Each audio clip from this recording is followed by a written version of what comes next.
Do you want to make your videos more fun and expressive? In this tutorial, I'll show you how to add text bubble in CapCut Mobile. Text bubbles are perfect for conversations, making your message stand out. Let's get started. First step is to open CapCut Mobile and tap New Project. Select the video or photo you want to edit, then tap Add to import it into the timeline.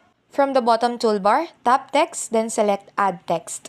Type the message you want to display, whether it's a dialogue, reaction, or short caption. After entering your text, go to the Template tab and search for Speech Bubble. Tap a style to preview it. Once you're happy with the appearance, tap Checkmark to apply it. Drag the text bubble in the preview window to place it near the person or object that is speaking. You can also resize or rotate it if needed. Drag the text layer to make the duration longer. Finally, play your video to preview the finished text bubble. And that's how you add a text bubble in CapCut Mobile. Say more with every bubble. Thank you for watching and happy editing. Don't forget to like, share, and subscribe. God bless you.